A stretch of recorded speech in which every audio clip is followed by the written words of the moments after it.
She grips the tiny cub gently and slips into the narrow passage, her movements careful, deliberate. This den is new, chosen for its silence and the promise of 2 clean exits. It is meant to be safe. Then the air changes. A sharp scent cuts through the dust and darkness. Porcupine. She freezes. Her head lowers. The smell is strong and recent. She reads the ground the way others read written signs. Broad tracks press deep into the soil. Drag marks where heavy quills brushed the earth. Small, dry droppings scattered near the entrance. Her nose confirms what the wind already warned her. The animal is close. Porcupine near a den is a serious threat. Its quills are not fur but hardened hair tipped with backward-facing barbs. A strike to the face, paw, or throat can cripple even a honey badger. Wounds fester. Infections spread. Survival becomes uncertain. She sets the cub down deeper in the tunnel and returns to the entrance alone. Her body drops low. Claws flex and dig. She moves in a slow arc, judging distance and angle. There are rules to this fight. Never touch the tail. Never rush the rump. The cleanest approach is the head and shoulder, where quills are shorter and control is possible. One mistake will be costly. The scrub ahead stirs. A thick, rounded shape turns toward her. Spines rise and rattle, a dry sound like shaken reeds. She does not retreat. Her weight shifts forward. Eyes lock. The space between them closes, and the world narrows to dust, breath, and intent. The porcupine pivots to keep its back facing her, quills lifted into a moving wall. Every opening she imagines vanishes as the animal turns with stubborn precision. It advances, then retreats, denying her the clean line she needs. She lunges and twists, using the loose skin of her body to tear free when quills scrape her side. She circles again, faster this time. Another rattle, another impact. The turn is brutal. Spines press into her chest and throat. A dry, bitter taste fills her mouth as keratin brushes her lips. Each breath stings. Pain settles into muscle, making every step heavier than the last. Quills cling to her back and ribs like cruel stitches. Then she hears it, a small sound from the porcupine. Surprise, not fear. The reply is immediate. The porcupine drives forward with full force, turning defense into pressure. She widens the circle, then tightens it again, reading every shift of weight, every hesitation. But the porcupine answers each attempt with another hard pivot, its armored back always presented. It is a living barricade, denying her access, denying control. She feints low and commits, only to meet another sudden slam of spines. She tears free again, twisting inside her own hide, but the fight is grinding on. Armor meets persistence, and neither gives easily.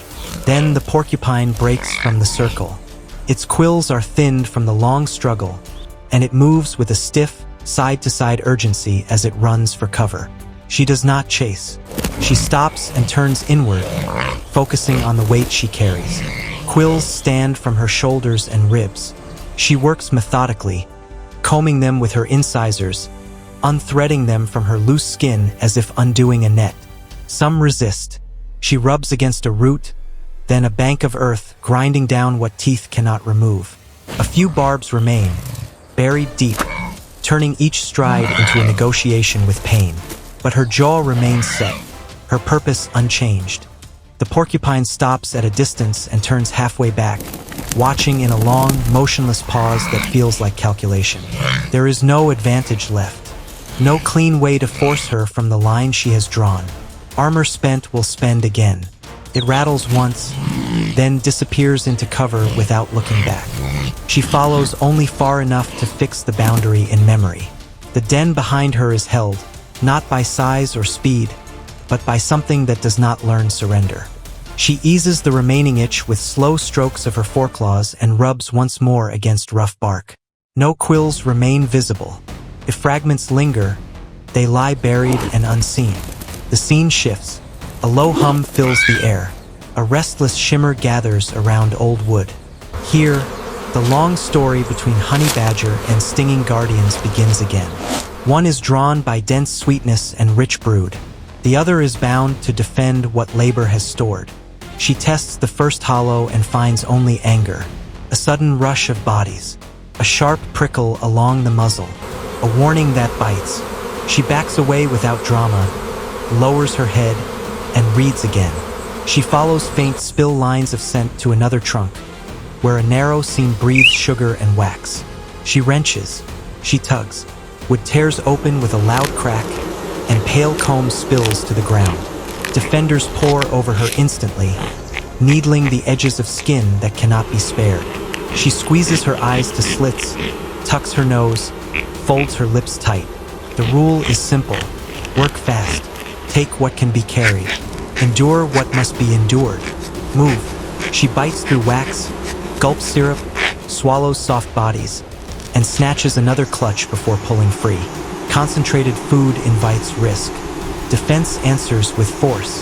Both sides accept losses and repair what remains. The honey badger is a small but powerful carnivore built for problem-solving and persistence. It lives alone most of the time, covering vast ground with a steady, tireless walk. The skin is thick and loose, allowing it to twist inside a grip and break free. Long, forked claws dig through hard soil and wood with shocking speed. Its nose is precise, reading tracks, burrows, and wind. It eats widely rodents, birds, lizards, eggs, roots, fruit, and honeycomb. When it digs for hidden prey, soil flies behind it in quick, powerful strokes. When a scorpion appears, the badger pauses and reads the ground. Then it strikes with sudden speed. The scorpion raises its pincers and curves its tail, aiming the sting for face or paw. The badger keeps its head low and swats to pin the body. Sometimes the sting lands on the nose or lips. Pain follows. There is some resistance to venom, but not immunity. The badger pulls the scorpion apart and eats it whole. The fight is brief. The lesson is remembered. Honey badgers travel widely, marking routes with scent and memory. They switch easily between digging, walking, and climbing. Food is energy, but information is power. Burrow maps, nest smells, and old feeding scars guide each search. They raid bee nests and listen for movement under soil. They face rivals, jackals, caracals, large snakes, and prefer to push through rather than retreat. Loose skin, strong claws, and relentless drive work together like armor and tool. They rest briefly, then move again. A badger that pays attention finds more meals.